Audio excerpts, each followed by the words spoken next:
好，我们看一下这一轮走势，就前面我们讲了这一个高点是吧？好，现在再看一下股价的下跌啊，股价下跌，这个高点后续下跌，为什么跌到这个地方出现了机会啊？你看是不是纳指和标普同样建了一个低点啊？我们说这是正常的现象，就是你是低点，我正常也是低点啊。如果我是低点，你不是低点的话呢，那这种也是属于一种分化，这种是一个最容易看出来的分化。就你稍微学一下这种看法，就这种观察图表的方式啊，你下次遇见了，你也可以很容易发现，就是当有一个指数，这种指数一般阿哲看的是纳指和标普啊，因为在近些年来，道琼斯指数呢也和这两个指数有点越来越经常性的分化啊，所以目前呢阿哲看的比较多的还是这个标普和道指，不是这个纳指啊比较多。好，那你会发现的是，像上面这里是不是高点和高点是对不齐的啊？它有比较多天的偏差，但是正常来讲啊，它应该是同步的。比如说像这个低点啊，低点和低点就是同一天啊，这种是正常的。好，那么这个低点是怎么产生的呢？其实它也是一种分化。那有同学听到这懵了啊，阿哲你说这个高点对不齐是分化啊，低点对得齐是同步。好，这一天低点对得齐了，为什么也还是分化呢？好，这个时候我们要看一下它的更加内在的东西了。就有时候高点和低点是同一天出现的啊，但是它不代表呢就没有分化。所谓的分化就是只要两市的资金不同步，它就有可能是分化。那什么叫不同步呢？有一个先见高点，有一个晚见高点啊，或者说先见低点晚见低点，这是一种很明显的不同步啊。好，另外一种不太明显的不同步就是本轮的下跌，如果你的力度比较强，我的力度比较弱，说明你那边流出的资金呢比较快，或者说比较多啊，走得更快一些。而我这边的流出资金是不是我跌得比较缓，那么流得会比较慢，观望的情绪反而更浓一点，没有你那边那么悲观啊，所以这也是一种相对的分化，就是你跌得快，我跌得慢。你涨得快，我涨得慢，它本身也是一种分化啊，它可能没有像高低点那么容易看见，但是我们要知道这一点。好，那么在下跌途中，我怎么知道谁跌得快，谁跌得慢？这个时候你可以有一些参考的方向，比如说我可以找一些支撑位啊，上涨的话呢找压力，下跌的话找支撑。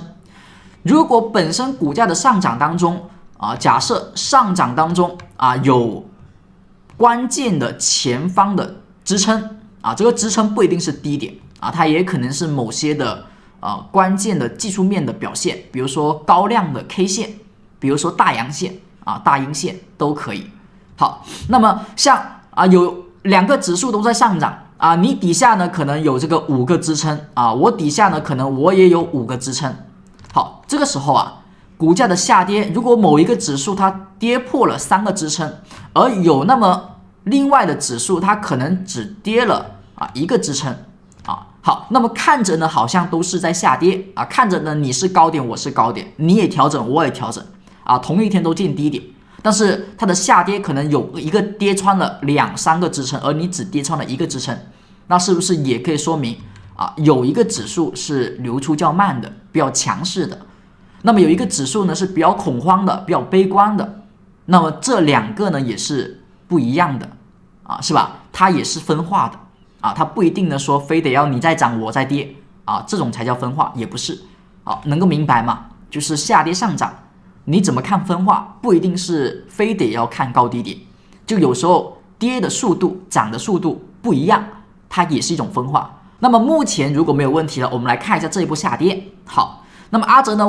不喜欢直接的告诉你答案，就是为什么目前的市场呢是看多看空以及呢目前的市场是好是坏，阿哲不太喜欢这么去讲这么去讲的话，其实阿哲不管开多少场直播，你们听多少次的直播哪怕呢阿哲每次直播都讲得很准哪怕讲得再好，对你来说帮助也很小因为你听再多次你还是原来的你你从一开始的小白你到直播间你就听别人讲个观点，那么听个10年20年你依旧呢是那个小白。好，所以阿哲平时讲的时候呢更多的是希望大家能够一边听一边思考一下讲的一些东西，然后我们再看到现在。好，那么这一波下跌走到这里，我怎么知道前方的支撑一个比较简单，就是看前方低点嘛，低点也是支撑是吧？前方低点是吧？哎，你也可以看看前方低点啊，大家跌破了几个。好，那么是不是还有另外的一种可以看支撑的方式，就是市场当中的缺口？阿哲呢把这个图表啊相对的清干净一点，你看一下，现在的图表当中有一个不太一样的地方，就上面呢是纳指，下面呢是标普。你认真观察一下两次的这个下跌，是不是它们图表当中是有一点点不一样的？这一点不一样的就是出现在这个低点附近。哪里不一样呢？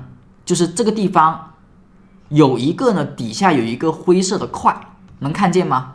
底下，标普当时这波下跌跌到这个地方的时候，底下有一个灰色的块块啊，而上面是没有的。那这个灰色的块是什么呢？它不是什么神奇的指标啊，它不是什么神奇的东西，它就是大家平时的交易软件当中所一定会有的一个缺口的显示啊。这个灰色块就是一个曾经出现的缺口，而后没有被回补的一个表现啊，缺口指标。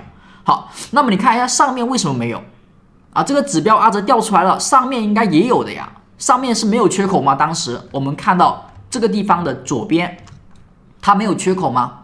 它有缺口啊。它当时的缺口是不是在这个地方？好，那么这个低点的位置我们往下画，阿哲把这个人挡一下，阿哲怕大家这个看不见了。你看这一天正常指数是同步的吧？这一天是什么时候？是标普的5月2号啊，24年的5月2号。而后这一天是不是有一个隔天有一个跳空缺口？好，那你看一下上面是不是同一天出现的？这是正常的。我们说了，两指数本来就应该是同步的，你有缺口，我有缺口，正常的。好，也是5月2号，纳指是不是也有缺口？好，是吧？也有缺口。好，那么这个缺口是大家一起有的，一起出现的。那正常来讲，这个地方是不是一个缺口的支撑啊？我们说缺口也是支撑压力吧。好，那么看到这里啊，有些同学的网络是有点卡的呢。阿哲讲了那么久了，怎么还是有88和99呢？好，那么是不是同样的是这一天？那你会发现上方的纳指缺口是不是被补掉了？而下方的标普缺口是不是没有补掉？那么说明本轮下跌当中谁跌得比较狠，谁的资金流出比较快？是不是纳指？而标普的资金流出是没有那么快。所以我们就知道了，这个地方叫做分化，叫做一个背离，下跌当中的背离，在道氏理论当中叫做一个底背离。好，那么这个地方就是一个分化，前面的高点有所分化，顶背离啊，前面的高点，而前面的高点呢是以高低点我们来识别的，因为它的见顶时间不一样啊，而后上涨和下跌分化，而这一波下跌呢是大家都在下跌。是吧？这一轮下跌，大家都在下跌。那为什么这一天见低点呢？这一天有什么不一样呢？因为一个跌得比较狠，流出的比较快；一个呢，相对还有一些观望的情绪，还有人呢，没有太过于悲观。这一轮下跌，跌到这个缺口的时候有所支撑，没有跌漏，碰都没碰到。上面呢，直接就给吃掉了，直接就回补掉了。所以这是一个下跌途中的背离，下跌途中的分化。下跌途中的分化一般意味着有一方资金可能提前进场。就为什么同样的下跌，有的跌穿了支撑，有的不跌穿，就因为有某个市场可能有资金提前在下跌时去买进啊，或者说提前的去建仓了啊，所以你会发现有的市场在下跌时表现得更为抗跌，而有的市场呢可能还是在一个资金整体流出的情况，没有人提前去买进，所以呢它的下跌会比较的快速，有惯性，有力度啊。那么这个地方，如果前面标普这一轮下跌买进的那些机构，买进的资金，说我说去抄底买入的那些人，他是正确的，那么这里应该是个低点，是吧？就是我们说谁去抄底啊？那如果他抄底是成功的、正确的，那这里是低点。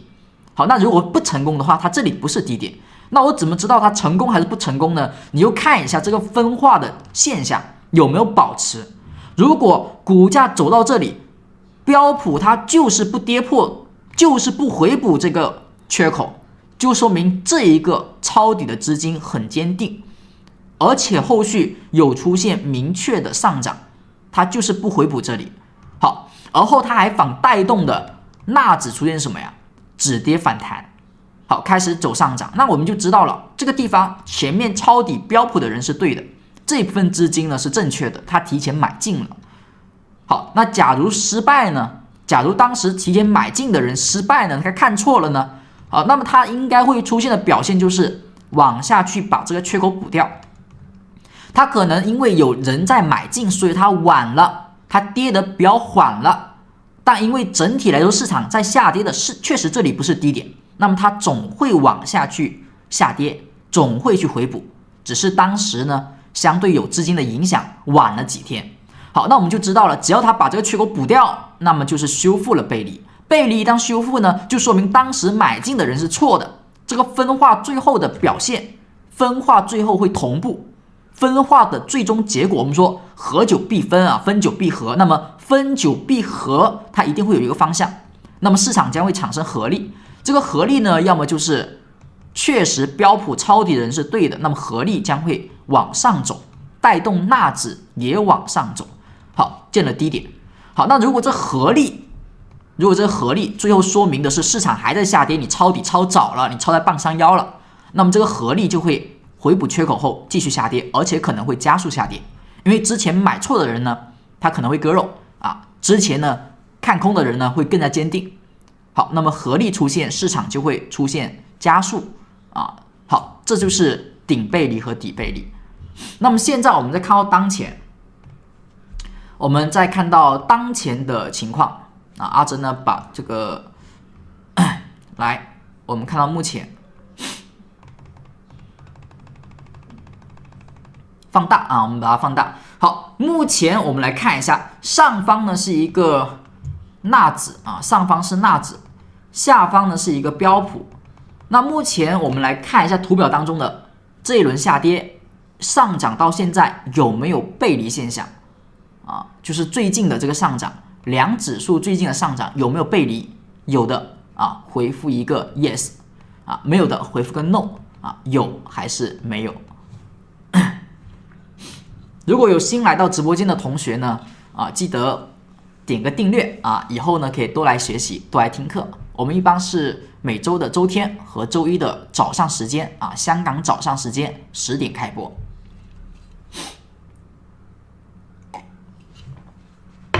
好，那我们就知道了，就从市场的资金的角度，从两市的图表来说，我们就可以看得出来。我把这个删掉。是不是纳斯达克指数的高点是不是在周五的时候还有一个高点是20061.65？好，它上涨在这里有一个高点。有同学说 no 啊 ，no 的同学听好了。好，那么纳指是不是在这一天有一个高点？好，这个高点是不是在周五的时候出现的呀？刷新了新高。好，那么下方呢？下方的一个标普是什么时候见了高点？是不是这个地方啊？标普是在纳指这一根阳线的时候，标普见了高点啊。当时呢是6099.97。好，你会发现这两个高点是不是明显的偏差啊？有所偏移啊？那么这是不是有上涨当中的背离现象？好，那么这种背离的产生还有另外一个，就是纳指的调整，它是不是也在调？纳指也在调整。